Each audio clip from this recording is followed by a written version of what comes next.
Assalamualaikum warahmatullahi ta'ala wabarakatuh. Perkenalkan, saya Yeni Siti Rohimah, mahasiswi dari semester 5 Prodi Pendidikan Bahasa dan Sastra Indonesia, Fakultas Keguruan dan Ilmu Pendidikan Universitas Balai Bandung.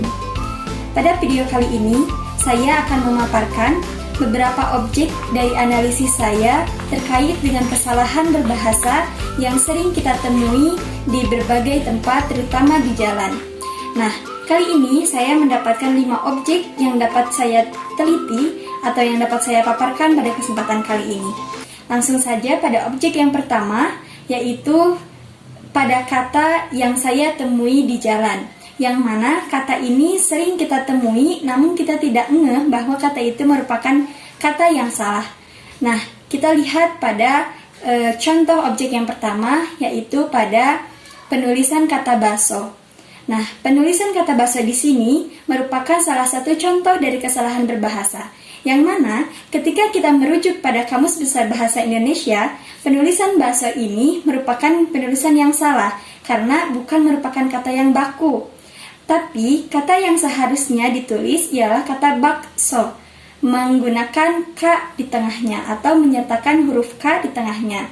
Jadi, kata baso yang selama ini kita anggap biasa, bahkan hal yang lumrah kita temui di mana-mana, ternyata itu merupakan salah satu objek kesalahan berbahasa yang tidak sesuai dengan Kamus Besar Bahasa Indonesia.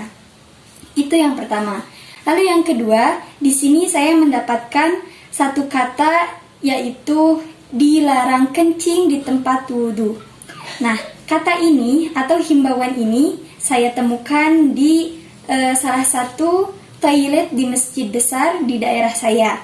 Nah, yang mana jika kita garis bawahi pada kata di tempat, nah itu merupakan salah satu contoh kesalahan penulisan bahasa yang seharusnya tidak seperti itu.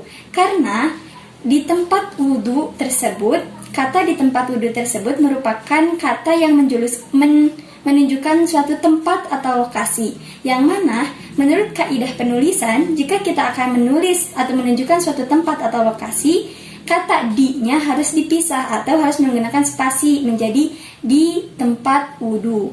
Nah, berbeda dengan kata dilarang yang sebelumnya, dilarang kencing di sana, memang penulisan yang sesuai atau seharusnya sudah benar. Tapi ketika kata di tempat, nah itu menunjukkan lokasi atau suatu titik, maka seharusnya kata di tersebut dipisah atau menggunakan spasi. Nah, itu kesalahan yang kedua.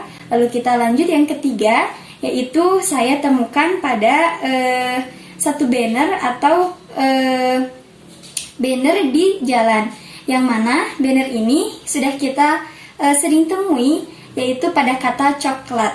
Nah, banner dari jarum coklat ini atau penulisan coklatnya yang kita garis bawahi ternyata merupakan salah satu kesalahan berbahasa, kesalahan penulisan bahasa yang tidak sesuai dengan Kamus Besar Bahasa Indonesia. Karena kata baku yang sesuai dengan Kamus Besar Bahasa Indonesia ialah coklat, memakai e, tidak kalau yang ini tidak menggunakan e. Otomatis penulisan coklat ini merupakan salah satu objek kesalahan yang selanjutnya.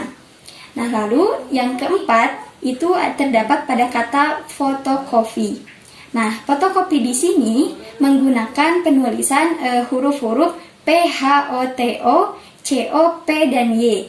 Nah, jika kita lihat pada Kamus Besar Bahasa Indonesia juga, kata tersebut bukanlah kata yang tepat, melainkan kata yang seharusnya ditulis ialah fotokopi, menggunakan F, O, T, O, C, O, F, P, dan I. Nah, fotokopi tidak menggunakan P dan H di awalnya dan tidak menggunakan huruf Y pada kata kopi. Nah, yang mana fotokopi ini berarti hasil reproduksi penggandaan fotografis terhadap barang cetakan atau tulisan. Nah, jadi ketika kita ingin mengadopsi suatu bahasa asing dari luar, kita pun harus bisa menyesuaikannya dengan Kamus Besar Bahasa Indonesia kita. Memang fotokopi ini merupakan kata adopsian atau serapan dari bahasa Inggris yang berawal dari kata fotokopi. Nah, jika diadopsi ke dalam bahasa Indonesia, maka penulisannya harus menggunakan huruf F di awalnya, F, O, T, O, dan tidak memakai Y pada kata kopi, yaitu COPI, bukan COPY. Nah, seperti itu. Lalu, untuk yang selanjutnya, kita lihat pada kata dijual. Nah, ini hampir sama dengan redaksi kata yang sebelumnya.